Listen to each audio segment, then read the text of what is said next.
was almost cooked alive. This happened many years ago when I was 10. My parents and I went to visit my grandmother for spring break. My cousin also came to visit, and we decided we wanted to go to the YMCA for the day. My grandmother dropped us off and said she would come pick us up in 4 hours. On that day, the YMCA was empty. There were a couple of adults in the exercise room, but that's it. We went to the basketball court, and after 2 hours of playing tag and shooting shots, we were bored. I've never been the biggest fan of swimming, but this YMCA had a pretty cool pool, so we changed into our bathing suits and headed in there. The pool was empty except for the lifeguard. We played a bunch of games and swam laps, but after about an hour, there wasn't much left to do, and there was no one except us to hang out with to keep things interesting. So, we decided to play a game of seeing how long we could hold our breath underwater. We stood in the shallow end near the clock on the wall so we could time ourselves. Instead of fully submerging, we just stuck our heads face down in the water. We did this a couple of times, and of course, I was winning. On our last round, I felt a tap on my shoulder. I figured it was my cousin giving up and telling me that I won, but instead, it was the lifeguard who told me to knock it off or she was going to have to ask us to leave. Since we were tired of being in the pool anyway, we figured we would get out, get dressed, and go to the basketball court until my grandmother picked us up. We only had an hour left and the water was freezing. As we got out, the lifeguard stopped us and asked if we wanted to go into the sauna to warm up and dry off. The sign said 18 years or older, so of course we were super excited that she allowed us to do that. She walked us to the sauna and unlocked the door. The door was glass and the interior was made entirely out of wood. Inside, above the door, there was a clock, probably to help make sure you were not in there for an unsafe amount of time. The lifeguard stand was adjacent to the sauna, but if you looked out the door, you could clearly see it. She followed us in, went over to the thermostat encased in plastic, and unlocked it so she could crank up the heat. Both my cousin and I were very short girls, so we couldn't make out the temperature displayed on the thermostat, but I know she was turning it up. Then she left and shut the door behind her. I thought I saw her lock the door too, but I thought to myself, why would she lock the door when we will eventually want to get out? I checked the clock and decided we should get out in 10 or 15 minutes. It was already plenty warm in the sauna, but now the room was blazing. It did feel nice though because I was so cold from the pool. After about 15 minutes, it was starting to get a little bit too hot and my cousin agreed that we should leave so we can get dressed. I went to turn the knob on the door, but it wasn't budging. I thought maybe it was jammed, so I shook it, but it still wasn't opening. And then I let my cousin try. She couldn't get it open either. We figured the lifeguard would be back in a couple of minutes, so we just sat back down and waited. The room was getting hotter now too, and I really wanted to leave. I got up and started banging on the door and repeatedly twisting the knob, trying to get the lifeguard's attention. My cousin got up and joined me. We started screaming at the top of our lungs for her to let us out, but she just stared straight ahead. I don't think there's any way she couldn't have noticed or heard two little girls banging and kicking the door and screaming. And now we had been in there for about 25 minutes. It was so hot in the sauna that it hurt to breathe. It felt like my lungs were on fire, my eyes and skin burning. We sat back down and put our towels over our heads because they were still a little damp and it made it easier to breathe. I was so worried about my cousin because she is a couple of years younger than me. I looked back at the clock and saw that we had been there for 35 minutes. I got up and walked to the door again and saw the lifeguard still just staring straight ahead. Again, I tried to get her attention by screaming that we needed out and banging on the door as hard as I could, but still, nothing. I was starting to get pretty dizzy, so I went to go sit back down, but the wooden seats of the sauna burned my skin. My towel was completely dry, so I put it underneath me to sit on. My hair was also dry, but I wrapped it across my face to cover my nose, and I squinted my eyes so that they didn't burn as bad, but I could still watch if anyone walked past the door. It helped a little bit. My cousin was lying face down with a towel over her head, not moving or saying anything, so I nudged her to make sure that she was still okay. She was, but I could tell that we really needed to get out of there soon because she seemed a bit disoriented. It had been about 45 minutes now, and I was extremely nauseous. There was no way that the lifeguard would forget that we were in there, and I thought she would have to come back soon, but there was this little voice in my head telling me that maybe she purposely locked us in there. Finally, a man walked past the door towards the pool, but for some reason, I just couldn't get up. My whole body was on fire and I felt so dizzy. Luckily, this man wasn't going to the pool. He wanted to be led into the sauna and came back with that lifeguard. I saw them walking this way and immediately jumped up to grab my cousin.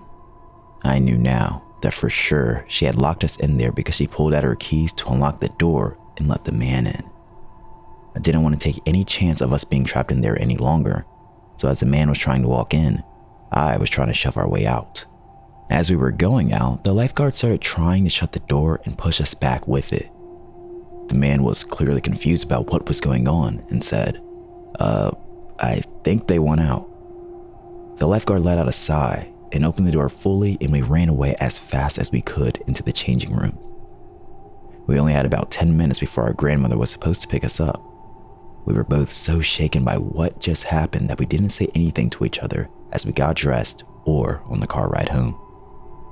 When we got back to the house, my parents were making us dinner and I told them the story of what just happened. They thought that I must have been exaggerating and they didn't believe me. Again, this happened many years ago and many regulations likely updated. However, I truly think that that woman was going to let us cook alive in there.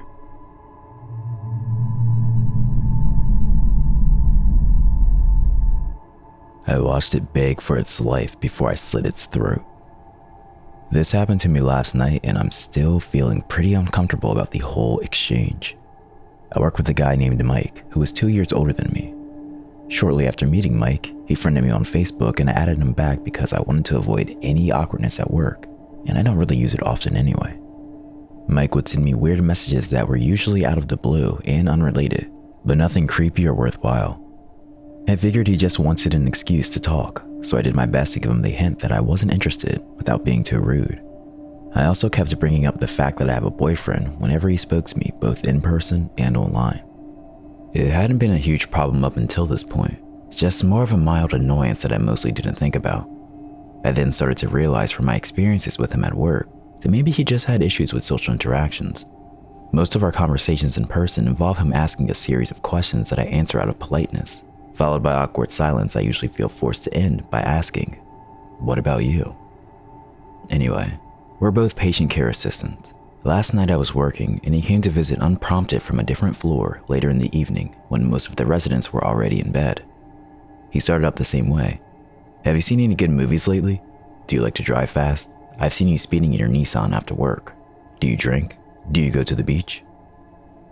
I was only half paying attention because I was doing paperwork and tried to make it pretty clear with my body language and responses that I wasn't too interested in continuing his interrogation.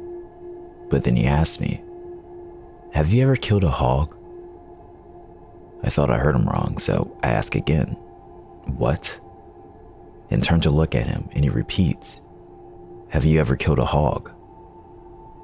I laugh a little awkwardly because it was unexpected and more than a little weird, and respond with, "No," to which he just stands there smiling. And because it's so awkward, eventually I stupidly ask, "Have you?" Mike laughs and simply says yes. This leaves me weirded out enough to ask why, to which he responds, "What do you mean why?" Me, flabbergasted, "Why did you kill a hog, dude?" Mike laughs. Me, confused and desperate for context, asked, "You just went out and killed a pig?" Mike, "No, it was for a function." I let out an uncomfortable laugh of relief, but before things can go back to normal, he hits me with, "Yeah, I was the one that got to kill it. I got to see it beg for its life before I cut its throat." At this, I'm completely shocked, creeped out, and a little worried that no one else is around right now because I know him enough to know that he is not joking. "Why did you say it like that?" Mike laughs, even though there is no humor in my response or voice, and repeats himself. "I watched it beg for its life before I cut its throat." I respond, "Dude, stop, seriously." Mike smiles and I deliberately ignore him now as I text my boyfriend because I'm thoroughly disturbed. It's quiet for a few moments before he says, "Yeah, it took a long time to bleed out too. Much longer than the chicken I killed." I respond, "Mike, stop." And he says, "I thought you liked horror movies." I say as firmly as possible, "Yeah, I do, but this is creepy and you're making me uncomfortable." Mike continues to linger, repeating one of those same creepy statements every once in a while. But I am now fully ignoring him since he has repeatedly disrespected my request for him to stop after I told him I was uncomfortable. Finally, he stops, and then again out of the blue, "Do you have Instagram?" Even though I'm pissed, I'm more than a little relieved with the change of topic and respond with a very rude and angry, "Yep," to which he says, "Oh, cool," and then proceeds to go back to his floor. I wish that was the end of it, because as if I weren't freaked out enough, 10 minutes later, the phone at the desk rings, and I, thinking it's a resident's family member as per usual, answer. But no, it's Mike, calling from his floor, and he seriously asked me, "Do you want to go eat octopus later?" I'm completely done with this dude because I'm angry and respond, "No," to which he says, "Okay, how about pork?" I tell him my resident needs me and hang up. Busy relaying the story to my boyfriend over text when finally my coworker on the floor for the night makes an appearance. We are sitting together, but I refrain from telling him what just happened because he is a lot older and might think it's funny or misunderstand, and he is friendly with Mike. But the phone rings again 10 minutes later, and I ask my coworker to answer the phone this time.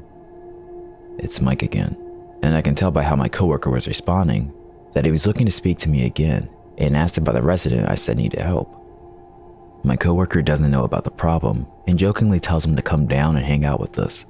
And before I can make any sort of gesture that says hell no, my coworker turns to me and says, "Mike wants to know your favorite type of wine so we can bring you some." This guy is relentless. I tell my coworker I don't want any, and he relays the message before hanging up a few seconds later. The phone rings again before we leave, but this time it thankfully wasn't him. I'm a little worried about walking out to my car at this point because I'm super uncomfortable, and he's already made it clear that he knows which car I drive. So I called my friend to talk to me as I walk through the dark parking lot at 11 p.m. Thankfully, Mike doesn't make an appearance and I make it home okay. I'm honestly pretty worried about the next time I'll have to work with him.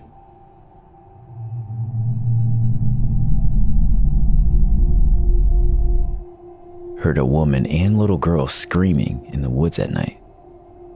So, this event happened over the weekend while I was home from college for my mom's birthday. On Saturday night, I had a couple beers with my girlfriend who was spending the weekend at our house because my parents are super chill.